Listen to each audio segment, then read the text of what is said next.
Una referencia en Juan 1, del 9 al 11, donde se expresa que a lo suyo vino, mas los suyos no le recibieron. Como hemos sabido, el Maestro Divino, Yeshua el Cristo, eligió este planeta para su encarnación y su último otorgamiento para ser como tal el jefe supremo de su universo creado. Les había dicho que existen muchos, miles de universos, muchos, millones. Y Yeshua es el creador del universo donde vivimos. Él es nuestro maestro, Él es nuestro jefe, nuestro padre inmediato. Y es el creador de este universo en este sistema. Bueno, del universo en el gran superuniverso donde está el universo que creó Yeshua.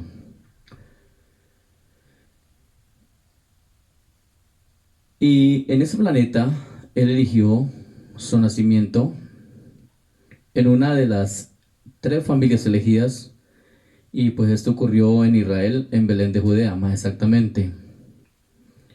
Pero ¿por qué los judíos no creyeron en Yeshua el Cristo? Durante más de 2000 años, los judíos han rechazado la idea de que el Maestro Divino, conocido como Yeshua el Cristo, Yeshua HaMashiach, sea su Mesías. Y aquí el porqué. Si bien es cierto, en sus tiempos y tiempos de sus prédicas, muchos creyeron, pero ¿por qué no se convirtieron a él? El Señor sí contó con mucha gente que le seguía, pero ante todo por las acciones milagrosas que venían por su cuenta. No obstante, sí hubo quien fuera fiel, aunque contados.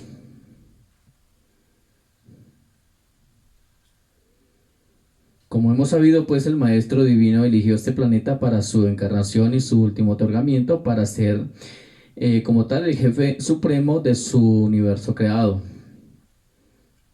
Y en este planeta él eligió su nacimiento en una de las tres familias elegidas en Israel, en Belén más exactamente. Entonces el tema es por qué los judíos no creyeron en él.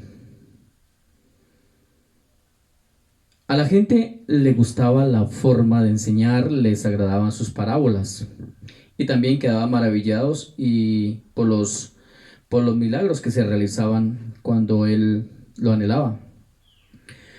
Pero había o surgía un gran problema.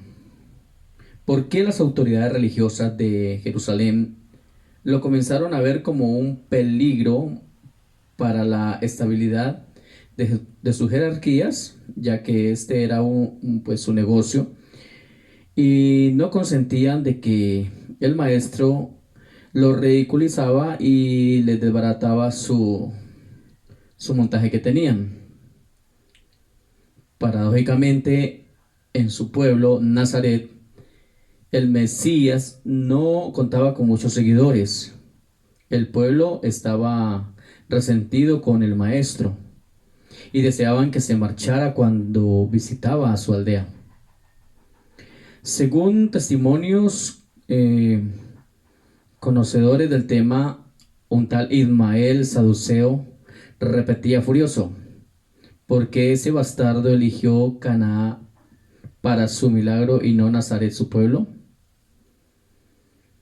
Estos eran los opositores, como también hay muchos actualmente que se burlan y rechazan al maestro, rechazan al amor directo de Abba. Mas en una ocasión que el maestro estuvo en la sinagoga de Nazaret y habló de cosas sobre su reino celestial, pero estas no fueron comprendidas, al contrario, fueron tomadas como blasfemias. Y cuando se retiraba de la sinagoga, una turba de gente estuvo a punto de lincharlo. mas fue ayudado y sacado de allí por su fiel servidor, Gabriel. En realidad, los judíos vengativos esperaban un Mesías eh, estilo militar, rompehuesos, que lo liberara del yugo romano. Pero, ¿qué era en realidad un Mesías o Mashiach? Esto significa ungido. Inicialmente se refiere a una persona iniciada al servicio de Dios, de Elohim, ungida con aceite. Pero para estos vengativos judíos, el Mesías debía de ser un hombre imponente, contestatario y rebelde, además con fuerza militar que pudiera llevar a cabo una revuelta miliciana, político-religiosa en toda la Palestina de esos tiempos.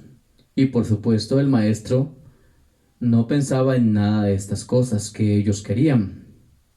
En realidad el Mesías judío lo que quería era que a través de su pueblo el resto del mundo y naciones lo conocieran y conocieran sus ideales y por supuesto conocieran al Padre, al gran Abba, el Dios amor. Que dicho pueblo se abriera y diera a conocer lo que él le dijo a la samaritana.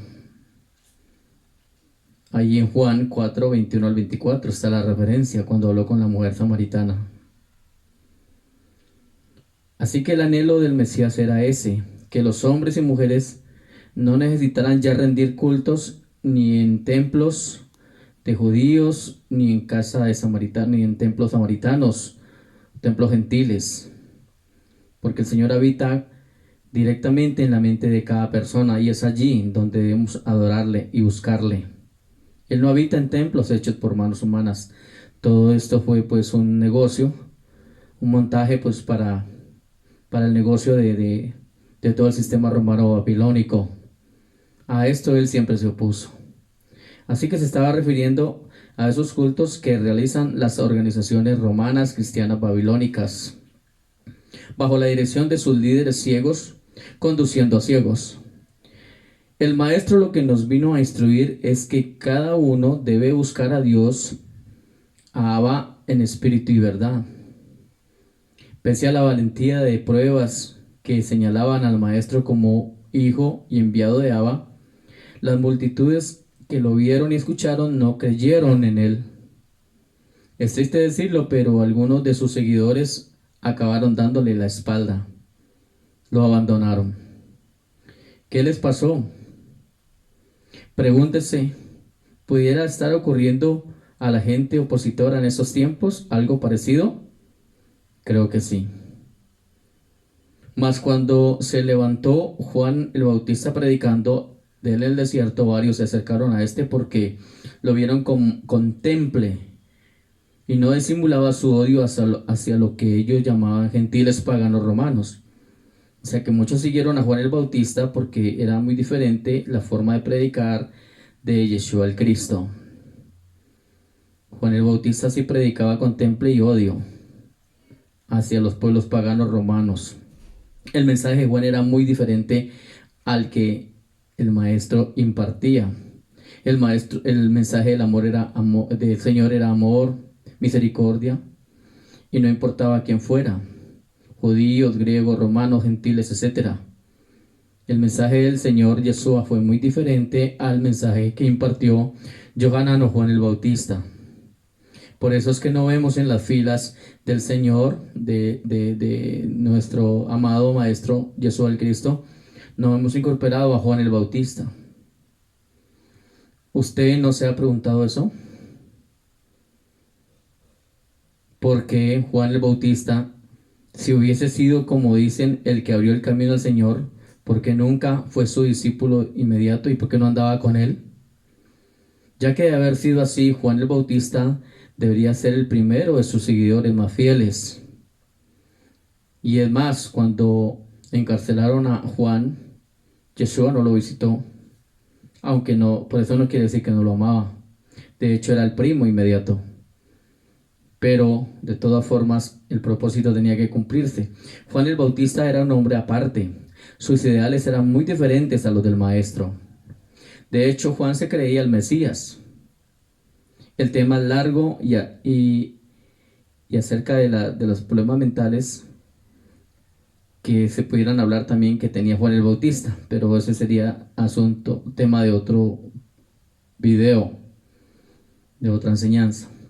En realidad el pueblo judío creía que el Mesías los libraría del yugo romano y restauraría el trono de David o el reino de Israel. Mas Yeshua, el Cristo, era muy diferente de aquellos falsos mesías, y en lugar de fomentar la violencia y el odio, motivó a la gente a amar a sus enemigos y a obedecer a las autoridades. Además que su reino no sería parte de este mundo. Jamás permitió que los judíos lo hicieran rey. Él lo dijo muy claramente: mi reino no es de este mundo. Así que cuando se aglomeraba mucha gente, sus seguidores inmediatos motivaban a las multitudes para que lo coronaran su rey.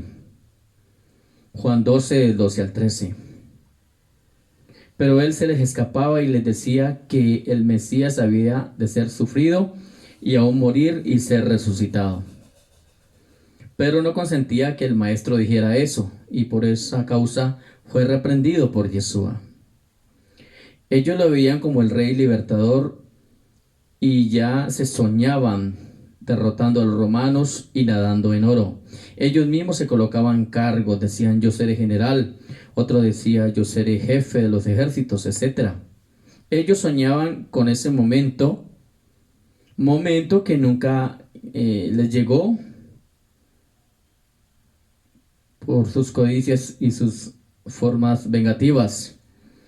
Hasta su propia madre, la madre Miriam, la madre del maestro, no podía aceptar esto. Su mente estaba programada para ver otra clase de Mesías. La verdad es que la familia inmediata del maestro mostró indiferencia hacia él, empezando por su propia madre. Pero aún así él amaba y amaba a sus hermanos. Alguna nota podía decir: después de que Yeshua ascendió al cielo, sus discípulos recibieron el Ruach, el Espíritu.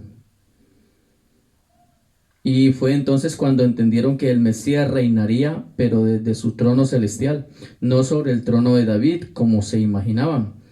Así lo han certificado en Hechos 2, del 1 al 4, y versos 32 al 36. Ellos han creído y creían que el Señor venía a reinar desde el trono de David, pero el Señor tiene su gobierno en todo el universo. ¿Cómo va a gobernar una tierra que es tan pequeña cuando Él tiene más de 4.700.000 planetas para habitar, para ministrar, para gobernar? Entonces estaban desfasados, iban por otro lado. Ellos pensaban que Él se venía a sentar en el trono de David. Y a partir de ese momento sus discípulos Pedro y Juan proclamaron con valor la resurrección del Maestro. Y hasta se realizaban milagros porque contaban con el respaldo divino. Lo vemos en Hechos 3, del 1 al 9, y versos 13, del 1 al 15. Pero todo eso tuvo que pasar después de la muerte del Maestro. Después de la muerte del Maestro, cuando ya vieron que resucitó y que verdaderamente era un hombre Dios, ya las mentalidades de muchos de ellos cambiaron. Pero antes no fue así. Y me estoy refiriendo a sus apóstoles más inmediatos, sus seguidores más inmediatos, porque muchos de los otros se apartaron, ya no volvieron a ser sus discípulos. Así que esto trajo que muchas personas en Jerusalén se hicieran creyentes, pero una vez más esto enfureció a los gobernantes judíos, quienes empezaron a perseguir a los discípulos, a los nuevos creyentes, igual como habían hecho con el Maestro divino. Para el tiempo que el Maestro vino a la tierra, la religión judía se había apartado muchísimo de lo que en realidad la palabra de Abba enseñaba. Los maestros religiosos de la época, los saduceos, fariseos y escribas, le daban más importancia a la tradición que a lo establecido por el mismo Elohim, Dios. Ellos acusaron al maestro de violar la ley, la Torá, o sea, la ley mosaica, argumentando que efectuaban curaciones milagrosas en sábado. Según ellos, esto era un delito y una blasfemia. Pero valiéndose de sólidas razones, el Mesías rebató sus falsas doctrinas. Esto les debilitó sus posiciones de autoridad, es lo que ellos no querían, porque el Mesías les estaba dañando su trono, derrumbando su imperio que tenían montado. Así mismo pasa hoy. Los que están entendiendo van derribando los imperios que tienen montadas las denominaciones, los dogmas, todo esto, eso les va derrumbando, porque los que van despertando van derrumbando esto con el conocimiento que les está llegando de lo alto. Así que aparte de esto, como Yeshua no era entonces rico y no había asistido a sus prestigiosas escuelas, aquellos arrogantes líderes jamás lo iban a reconocer como su líder Mesías. Pero es que aquí tenía que ir el Mesías a aprender de hombres. Los hombres son los que van a aprender de los hombres y luego salen a predicar errores. Pero el Mesías jamás fue a sus prestigiosas escuelas. Al contrario, él era el maestro. Ellos tenían que venir a él. Por ahí hay alguno que vino de noche, pero también con mucho temor para que no lo fueran a descubrir. Así que tanto les enfurecían las palabras y los hechos del maestro que encontraron un consejo contra él para asesinarlo. Su odio no les dejaba ver que aún el verdadero Mesías estaba frente a ellos. Como fuera, le injuriaban y levantaban contra él toda clase de calumnias. El objetivo era quitarlo de en medio hasta que lo lograron, pero porque el mismo Señor lo permitió. Todo se tenía que cumplir. ¿O qué hemos de hacer? Dijeron, porque este hombre ejecuta muchas señales. Si lo dejamos así, todos se irán detrás de él. Pondrán la fe en él. Ellos temían quedarse sin el negocio. Parecido a lo de hoy día. Tanto miedo tenían de perder el poder que tenían, que idearon planes para asesinarlo. Pero nuestro Mesías vive, y porque Él vive, nosotros vivimos y reinaremos. Así que es una intervención de este tiempo para que nos demos cuenta que en verdad el Mesías es el Rey del universo, es el Dios del universo. No importa quién se lo ponga, no importa quién se levante contra sus enseñanzas divinas que está trayendo en estos últimos tiempos, la revelación que está llegando a los entendidos. No importa.